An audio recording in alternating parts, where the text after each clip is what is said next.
విశాఖ సముద్రంలో జరిగినటువంటి బోటు బోల్తా ప్రమాదం దేశవ్యాప్తంగా సంచలనం రేపింది. ఈ ప్రమాదంలో 6 గల్లంతు కాగా 1 మాత్రం సురక్షితంగా బయటపడ్డారు. ఈ ప్రమాదం జరిగిన క్షణం నుండి రెస్క్యూ ఆపరేషన్ వరకు జరిగిన భయానక పరిస్థితులను ప్రాణాలతో బయటపడిన బోటు డ్రైవర్ కమ్ ఓనర్ కారే చిన్న కళ్లకు కట్టినట్లు వివరించారు. 12 గంటల పాటు రాకాసి అలల తాకి తట్టుకుని చైనాకు చెందిన వాణిజ్య నౌక దగ్గరకు చేరుకున్నారని ఆవేదనతో చెప్తున్న మృత్యుంజయుడు కారే చిన్నతో మా విశాఖ ప్రతినిధి కీర్తి కన్నబాబు ఫేస్ టు ఫేస్. చుట్టూ చీకటి, బలమైన కెరటాలు, రాకాసి అలలు ఎగిసిపడుతున్నటువంటి తరుణంలో ఏం జరుగుతుందో తెలియనటువంటి పరిస్థితిలో కుటుంబీకుల మధ్య ఒక్కసారిగా చిన్నాభిన్నమైపోయినటువంటి జీవితాలు.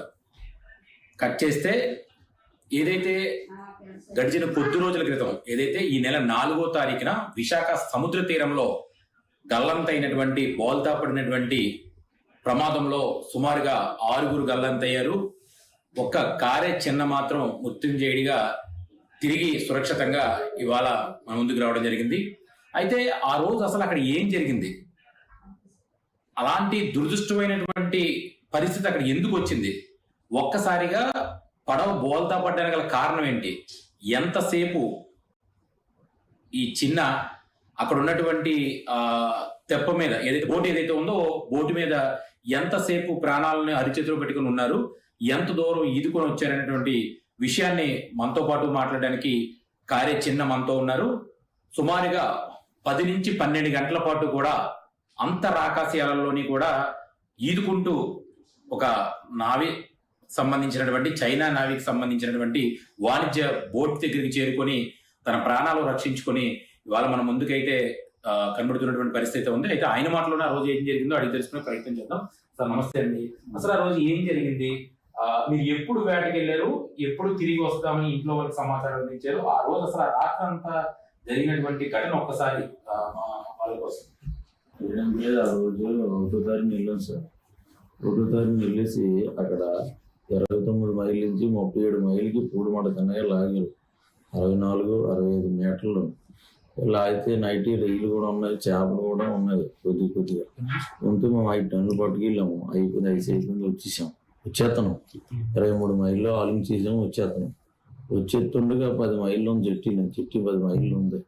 అరే వస్తావురా జట్టికి వస్తే ఇంటికి ఫోన్ చేద్దాం అనుకుని ఇంటికి ఫోన్ చేస్తే అమ్మగారు ఫోన్ చేస్తే అమ్మగారు వచ్చేస్తున్నాం అమ్మా అనేసి సర్లే వచ్చేయండి. ఎన్ని గంటలు అవుతుంది, 4:30 అయిపోద్ది, 3:30 అయింది కదా, 10 కావాలి వచ్చేస్తాము, 4:30 అయిపోద్ది అని చెప్పి అవసరం చెప్పితే 10 నిమిషాల్లోనూ తెరబడుకుని వెంటనే మా పెద్ద అన్నయ్య కొడుకుండి బయట మనుషులు 7-6 వెళ్ళిపోతున్నాం. 7 రూపాయలు చూడసరికి ఈయన కనిపించలేదు. అన్నయ్య ఏడుస్తున్నాను, నేను ఏడుతుండగా మా అన్నయ్య అన్నాడు, ఆలు పక్కనట్టే మా మనోడు కోనుడు పేనం పక్కనట్టు మన పేనం చూడు ముందు సేట అయిపోతుంది ఎక్కడ, ఎందుకంటే టైం అయిపోతుంది, తెప్పలు రాలేదు, బోట్లు రాలేదు అని చెప్పి శనగాలి గుడికి మీద అలా ఉన్నాం. బోడు పెట్టుకునే ఉండి అప్పుడు 9 గంటలకి కిందకి వెళ్ళిపోతుంటే అప్పటి వరకు మీరు ఆ మునిగిపోయినటువంటి ఆ బోటు మీదే ములుగుతున్నటువంటి దాని మీద ఉన్నారా? మునిగిపోయిన దాని మీద ఉన్నాం సార్. 9 గంటల వరకు మునిగిపోయిన దాని మీద ఉన్నాం. ఇంకా మా అన్నయ్య అంటుందంటే 5,000 కోట్ల ఉంటుంది మొలగదని చెప్తుంటే అలా కిందకి వెళ్ళిపోతుంది. ఇంకా మరేం లేదా, మన దగ్గర 3 కోర్సులు ఉన్నాయి. మా అన్నయ్యకి 55 సంవత్సరాలు, ఆయనకి కోర్సు ఇచ్చేసాం. ఈ 5 4 కోర్సులు 2 కోర్సులు పట్టుకున్నాం. నాకు ఇలా కడుపు కింద లేసాడు కోర్సులు 2 వేసి ఆయన పక్కన ఉండలేదు. ఇలా పక్కన ఉండి చేద్దాం అనేసరికి 5 కూడా 6 కూడా ఒక్కడే ఉండాలిరా, మనం శిథిరం అంటే మందం అయిపోతాము అని చెప్పేసి అలా దానికి ఇదికి వస్తున్నాం. రైట్. మొత్తానికి నారా చంద్రబాబు నాయుడు గారిని అలాగే కూటమి ప్రభుత్వాన్ని అయితే నేను బలంగా కోరుతున్నది ఏంటంటే, సో నేను బతికాను, చేసినటువంటి అప్పులు అట్లీస్ట్ నేను తీర్చుకోవాలంటే నాకు కొంత ఆర్థిక సహాయం ఏదైనా చేస్తే కనుక నేను ఖచ్చితంగా మరొకసారి మళ్ళీ బోటును కొనుక్కోవడం, ఆ తర్వాత మళ్ళీ వేటకి వెళ్ళి అప్పులన్నీ తీర్చగలిగే పరిస్థితి ఉంది. అసలు నేను బయటపడ్డాను అంటే ఇక నాకు ప్రభుత్వం నుంచి ఎటువంటి సహాయం లేకపోతే కనుక ఖచ్చితంగా నేను బతికినా వేస్ట్ అనేటువంటి ఆ రోదన ఆయన మాటలోనే వినడం జరిగింది. ఏది ఏమైనప్పటికీ కూడా ఆ చీకటి ప్రపంచం నుంచి బయటికి మృత్యుంజయుడిగా మృత్యువుతో సుమారుగా 12 గంటల పాటు కూడా పోరాడి ధీరుడుగా బయటకు వచ్చినటువంటి కార్య చిన్న మనసులో ఇంకా చాలా విషాదకరమైనటువంటి విచారకరమైనటువంటి ఎన్నో ఘటనలు అయితే ఉన్నట్టుగానే మనకు తెలుస్తుంది. ఎందుకంటే నేను పూర్తి స్థాయిలో ఇంకా కోలుకోలేదనే చెప్పొచ్చు. ఎందుకంటే ఆయన మాట్లాడే ముందు కూడా మన కెమెరా ముందు మాట్లాడే ముందు కూడా చాలా సందర్భాల్లో ఆయన చాలా ఆవేదన వ్యక్తం చేశారు. బాధపడుతూ నా తోటి కుటుంబ సభ్యులందరూ చనిపోవడం, ఒక్కొక్కరు కూడా నా కళ్ళ ముందు చూస్తుండగా మునిగిపోతున్నటువంటి తరుణాన్ని చూసిన తర్వాత నా గుండె పగిలిపోయినటువంటి పరిస్థితి. కానీ మా అన్నయ్య చెప్పినటువంటి మాటలు, మన ఫ్యామిలీలో ఎవరో ఒకరు మిగిలి ఉండాలి, ఖచ్చితంగా ఎవరో ఒకరు ఆ షిప్ ని చేరుకోండి అని చెప్పినటువంటి మాటలు చూస్తే మనకే కన్నీరు ఆగలేనటువంటి పరిస్థితి కనబడుతుంది. ఏది ఏమైనప్పటికీ కూడా ఇలాంటి ఘటనలు జరిగినప్పుడు మత్స్యకారులకు ఖచ్చితంగా ప్రభుత్వం నుంచి ఏ ప్రభుత్వం ఉన్నాయి ఆ ప్రభుత్వం ఖచ్చితంగా మత్స్యకారులను ఆదుకోవాలి. ఆ మత్స్యకారుల తాలూకా జీవన విధానాలు అయితే ఖచ్చితంగా మార్పు రావాలి. అలాగే ఏదైనా ప్రమాదం జరిగినప్పుడు ఆలస్యంగా స్పందిస్తున్నారనేటువంటి ఒక నినాదం ప్రధానంగా వినబడుతున్నటువంటి సిచ్యువేషన్ ఉంది.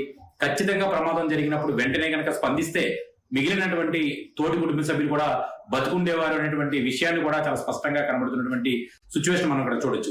ఏది ఏమైనప్పటికీ కూడా మత్స్యకారుల జీవితాలు గాల్లో పెట్టినటువంటి దీపాలా తయారవుతున్నటువంటి నేపథ్యంలో ప్రతి ఒక్క మత్స్యకారుడు కూడా ప్రతి ఒక్కరూ చాలా ధైర్యంగా వెళ్ళి ఫిషింగ్ చేసుకుని వచ్చేటువంటి విధానం, టెక్నాలజీని ఇంకా అందిపుచ్చుకునే విధంగా చేయాలని చెప్పేసి అని, అలాగే ఎవరైతే ఎవరైతే ఉన్నారో చిన్న కుటుంబ సభ్యులు కూడా ప్రభుత్వం ఆదుకొని తను ఏదైతే మళ్ళీ తిరిగి సముద్రంలో వేటకి వెళ్ళాలి. గంగపుత్రులు ఆ ఒక చేపల వేట తప్పితే మరి జీవనాధారం లేనటువంటి పరిస్థితి. ఎందుకంటే వాళ్ళకి ఆ వృత్తి తప్పితే వేరే ఏ పని చేయలేనటువంటి పరిస్థితి ఉంటుంది. కాబట్టి ఖచ్చితంగా ప్రభుత్వాలు ఆదుకొని ఖచ్చితంగా తనకి న్యాయం చేయాలని 6TV కూడా చాలా ప్రధానంగా డిమాండ్ చేస్తున్నటువంటి పరిస్థితి కూడా మనం ఇక్కడ చూడొచ్చు. కెమెరామ్యాన్ శివతో కన్నబాబు, విశాఖపట్నం నుంచి.